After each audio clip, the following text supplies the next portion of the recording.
त्याग देती है। क्या करती है?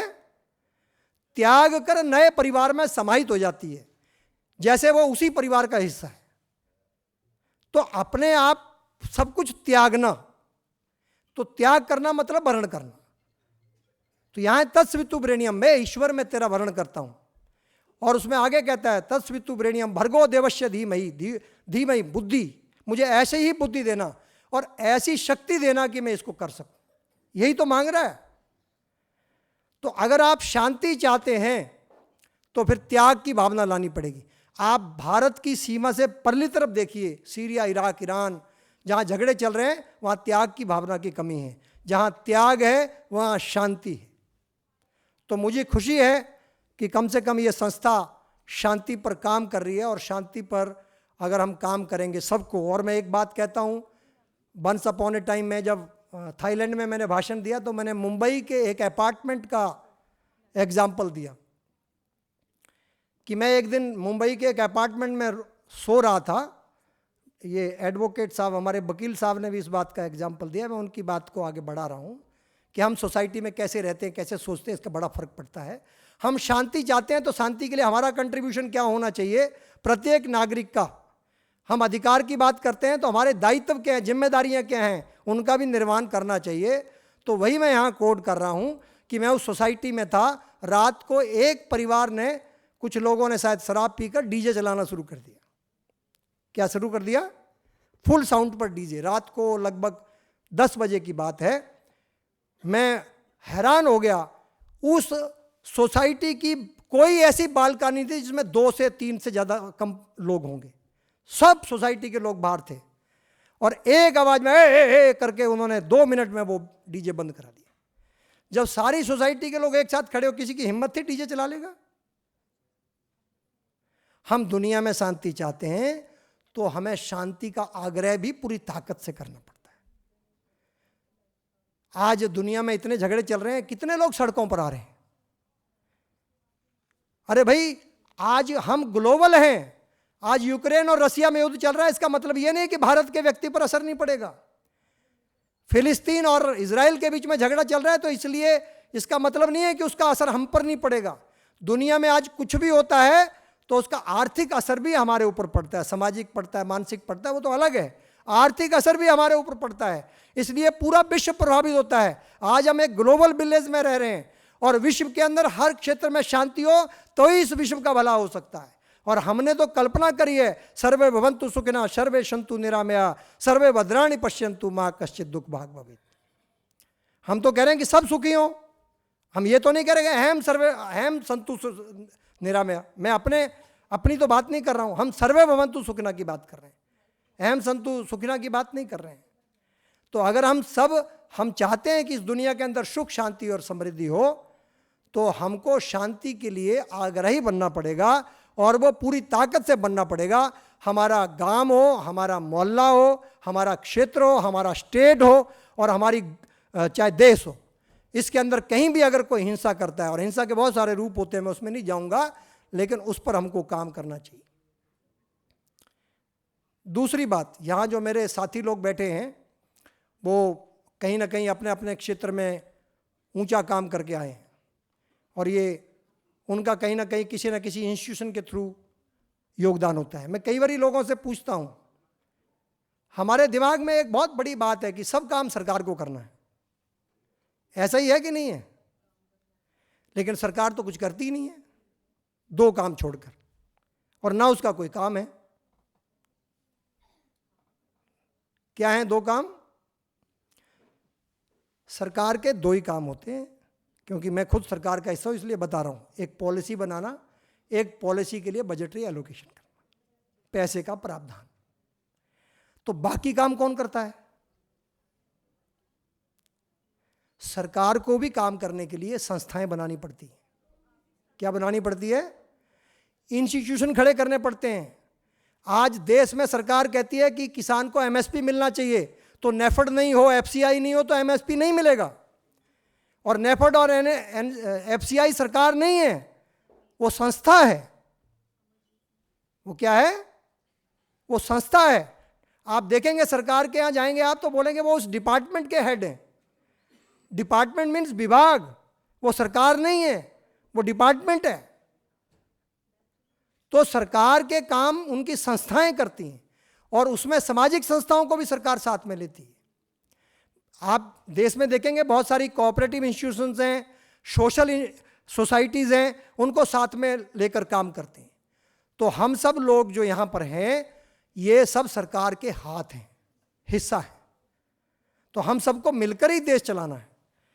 तो संस्थाओं की बहुत इंपॉर्टेंस है। जैसे इस संस्था का अपना एक रोल है, समाज में आप सबका मोटिवेशन कर रहे हैं, ऐसे ही आपने भी किसी न किसी संस्था के साथ जुड़कर समाज के किसी न किसी क्षेत्र में काम किया हो। आप भी वो सरकार का काम ही कर रहे हैं, क्योंकि सरकार भी तो हमारी है। अब कोरोना काल के अंदर आप कल्पना कीजिए कि क्या सरकार जो लोग सड़कों पर चढ़े उनको रोटी खिला सकती थी क्या? तो मैं एक हमारे भारत के अंदर एक बड़ा अच्छा उदाहरण है। अच्छा, समय कितना है आपके पास? अगर देखो ज़्यादा लगे तो मैं छोड़ दूंगा। हैं? नहीं, मैं तो अभी ख़त्म कर दूँ। अच्छा देखो 1:47 हो गए, भूख लगने वाली है, तो मैं अपनी बात जल्दी ख़त्म करता हूँ। तो हमको ये समझना चाहिए कि ये जो लोग आज मेरे सामने बैठे हैं इनकी इम्पोर्टेंस क्या है। तो हिस्ट्री का एक मैं आपको इतिहास का एक खाली एग्जाम्पल देकर बताऊंगा कि हाउ यू आर इम्पोर्टेंट। एक विश्वजीत हुए। कौन हुए? विश्वजीत। विश्वजीत इसलिए उनका नाम पड़ा कि वो उन्होंने पूरा विश्व जीत लिया। ऐसा इतिहास में लिखा है कि उनके पास 5 रंगी सेना थी। अभी भारत अमेरिका के पास भी 4 ही रंग की है, 5वां रंग अभी आया नहीं है। 5 टाइप ऑफ मिलिट्री थी उसके पास और उसने पूरे विश्व को जीत लिया। और जीतने के बाद वो महर्षि वशिष्ठ के आश्रम में गए और वहाँ एक घटनाक्रम हुआ। उस घटनाक्रम से उस विश्व विजेता विश्वजीत को क्या ध्यान में आया? उसको ध्यान में आया कि राजा से बड़ी समाज की ताकत है। किसकी ताकत है? और समाज में परिवर्तन कैसे हो सकता है? और समाज में परिवर्तन हो सकता है शिक्षा से। किससे हो सकता है? शिक्षा। और साइंस, और साइंस से फिर टेक्नोलॉजी, इट इज इंस्ट्रूमेंटल। तो उन्होंने फिर राजा से त्याग कर उन्होंने अपना एक आश्रम बनाया। बाद में हम उनको विश्वामित्र के नाम से जानते हैं। किसके नाम से जानते हैं? अब विश्वामित्र का कंट्रीब्यूशन क्या है कि राम ही नहीं होते, क्योंकि राम का तो जन्म ही नहीं होता अगर वो अपनी मानव विज्ञान के दम पर दशरथ को संतान पैदा करने लायक नहीं बनाते। क्योंकि दशरथ के तो एक शादी करी नहीं बच्चे हुए, दूसरी करी नहीं हुए, तीसरी करी नहीं हुए, वो तो बेचारे बिना बच्चों के ही मर जाते। तो फिर वो विश्वामित्र के पास गए और उन्होंने उसके लिए यत्न किया और बाद में उनके संतान हुई, जिसको हम राम के रूप में जानते हैं। लेकिन उन्होंने एक शर्त रख दी। उन्होंने कहा कि जब आपके संतान होगी तो वो समाज के काम आएगी। तो बाद में मांगने गए, तो जब भगवान राम को मांग कर लाए तो फिर ले गए आश्रम में और उनको क्या दिया? उन्होंने अस्त्र और शस्त्र दिए, हथियार दिए और उनको चलाने की ट्रेनिंग दी। अब सवाल यह उठता है कि विश्वामित्र के पास हथियार कहां से आए? विश्वामित्र के हथियार कहां से आए? तो इसका मतलब उनके आश्रम में हथियार बनाने का काम होता था और हथियार बिना रिसर्च के बन नहीं सकते। तो भगवान राम को उच्च कोटि के लक्ष्मण ने एक सवाल किया विश्वामित्र जी से। गुरुदेव बोले इतने अच्छे अच्छे हथियार थे तो आप भी लड़के मार देते राक्षसों को, हमारी क्या जरूरत थी?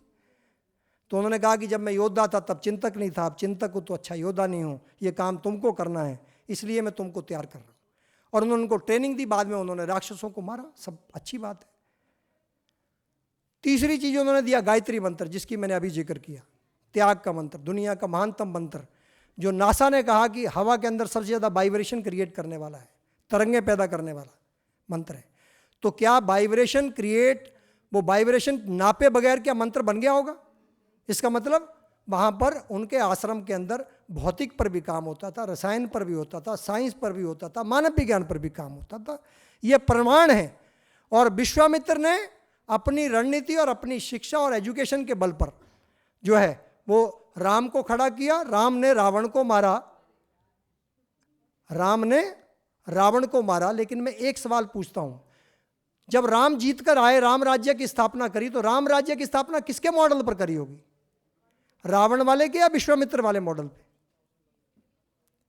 तो मॉडल तो विश्वामित्र का होगा। तो साइंस, एजुकेशन, साइंस और टेक्नोलॉजी, ये समाज की सारी समस्याओं का हल करने की ताकत रखती है। इस बात को सिद्ध कर दिया है। इसलिए साइंस और टेक्नोलॉजी, आप सब में जो लोग भी लिटरेचर पर काम कर रहे हो, एजुकेशन पर काम कर रहे हो, साइंस पर कर रहे हो, जिनको आज यहाँ अवार्ड मिलने वाला है, मैं उन सब का अभिनंदन करता हूँ, क्योंकि आपका कंट्रीब्यूशन बहुत बड़ा है। जब सरकार कोई काम नहीं कर पाती तो समाज की तरफ देखती है। समाज की शक्ति सबसे बड़ी है। कोरोना में हमने वो शक्ति देखी है, जहाँ सरकारें फेल हो गई, वहाँ पर समाज ने पहुँचकर लोगों को भूखा नहीं सोने दिया, लोगों का जीवन बचाया। जहाँ समाज खड़ा हो गया तो कोरोना जैसी बीमारी के अंदर भी करोड़ों लोग जो सड़कों पर थे, उनको भूखा मरने से बचाने का काम हमारे समाज ने किया। उसमें वहाँ सरकार को भी समाज से मदद लेनी पड़ी। तो सरकार से बड़ा समाज होता है, और आप समाज का काम करने वाले लोग हैं। तो समाज का काम करने वाले आप लोग हैं। मैं आप सबका अभिनंदन करता हूँ, आप सबका स्वागत करता हूँ। और जिन जिन को आज यहाँ सम्मानित किया जा रहा है, अवार्ड किया जा रहा है, उनका जो सोसाइटी को कंट्रीब्यूशन है, मैं बहुत बधाई देता हूँ। आप इसी तरह लगे रहिए, क्योंकि अगर हम 2047 में विकसित भारत बनाना चाहते हैं तो आप सब जैसे लोग जो है उनके कंट्रीब्यूशन जरूरी है, क्योंकि आप सब कंधे से कंधा मिलाकर काम करेंगे, तभी सरकार उस लक्ष्य को प्राप्त कर पाएगी। जय हिंद, जय Bharat.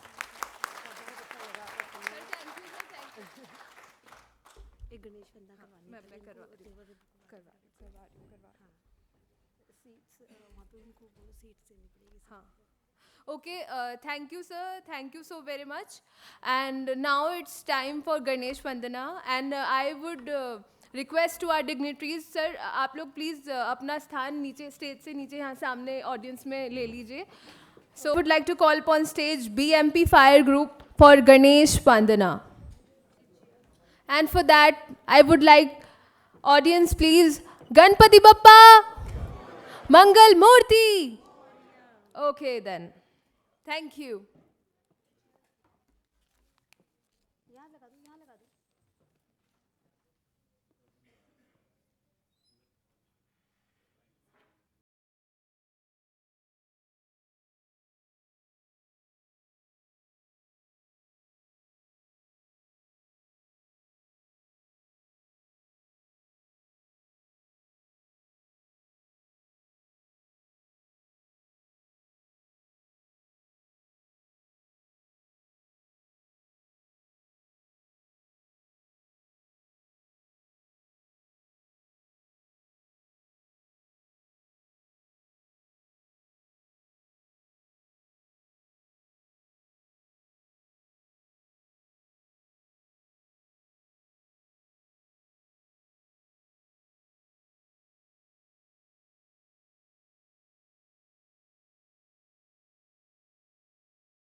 Well, such a wonderful performance. Give a huge round of applause for the beautiful Ganesh Vandana. And thank you for a wonderful team and a wonderful group for the beautiful dance performance in front of all of us.